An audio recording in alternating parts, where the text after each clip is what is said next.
Oke, halo semuanya, selamat malam. Perkenalkan, nama saya Marcelino Simanjuntak.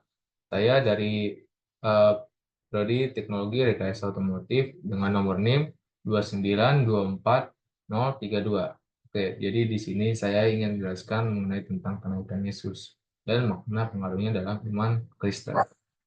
Oke, oke, pendahulunya. Kenaikan Yesus adalah peristiwa penting dalam iman Kristen.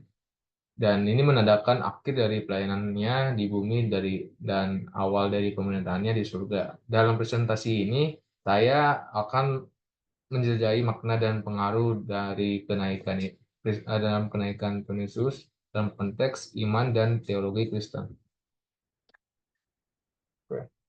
Definisi kenaikan Tuhan Yesus. Oke, kenaikan Tuhan Yesus menuju pada peristiwa ketika Yesus diangkat ke surga setelah kebangkitannya. Dan ini terjadi di hadapan para murid dan menjadi bagian penting dari narasi Injil ini. Jadi kenaikan Tuhan Yesus ini menegaskan bahwa kedaulatan Yesus sebagai Tuhan dan Juru Selamat. Oke, dasar Alkitab.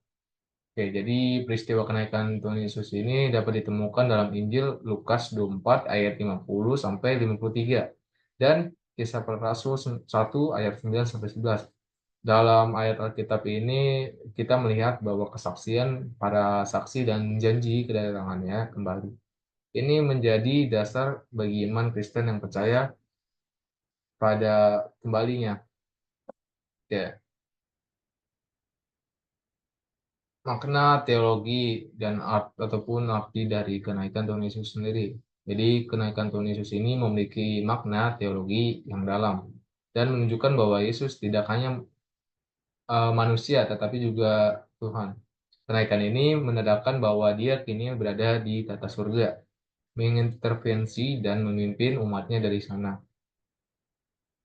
Oke, kenaikan dan pengharapan. Kenaikan Yesus memberikan pengharapan bagi umat Kristen. Ini mengingatkan kita bahwa ada kehidupan setelah kematian, bahwa Yesus akan kembali untuk menghakimi dunia. Pengharapan ini menjadi sumber kekuatan dalam menghadapi tantangan hidup kita. Oke, peran Roh Kudus. Jadi peran Roh Kudus setelah kenaikan Tuhan Yesus itu Roh Kudus dikirim untuk membimbing dan menguatkan para pengikutnya.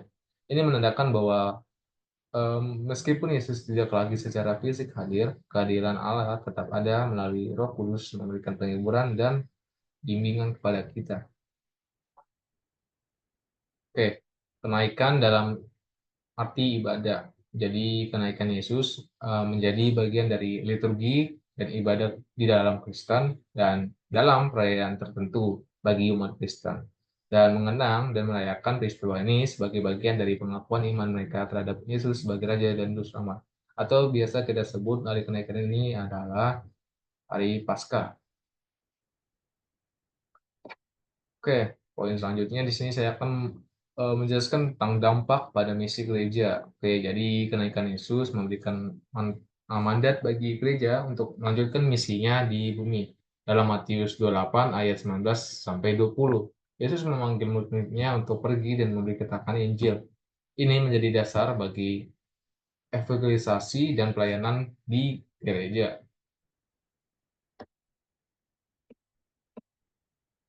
Oke, poin selanjutnya, kenaikan dan disiplin spiritual.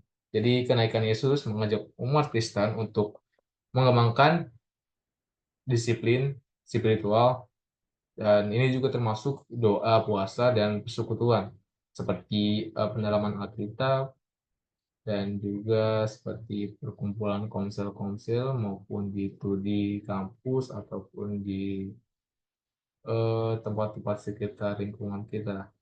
Oke, jadi di sini kita diingatkan untuk hidup dalam hubungan yang lebih dekat dengan Tuhan. Next point, kenaikan dari kehidupan sehari-hari. Jadi pemahaman tentang kenaikan Yesus dapat mempengaruhi kehidupan sehari-hari umat Kristen. Jadi hal ini menurut kita untuk hidup dengan tujuan, mengingat bahwa hidup kita di dunia ini adalah sementara dan kita dipanggil untuk dan kita dipanggil untuk melayani dan mencintai sesama. Dan kenaikan dan kesatuan umat. Jadi kenaikan Yesus mengajak umat Kristen untuk bersatu dalam iman. Ini menekankan pentingnya komunitas dan persekutuan. Seperti yang saya tadi sebutkan, itu seperti persekutuan dalam pendalaman Alkitab ataupun komsel atau komunitas sel dalam sebuah perkumpulan di sebuah lingkungan kecil pun juga termasuk juga bisa di antara para pengikutnya. Kesatuan ini menjadi saksi bahwa dunia tentang cinta dan rahmat Allah. Oke, jadi dari kesimpulan yang saya bacakan tadi, jadi kenaikan Tuhan Yesus ini adalah peristiwa yang memiliki makna dan pengaruh besar dalam iman Kristen ataupun dalam diri kita.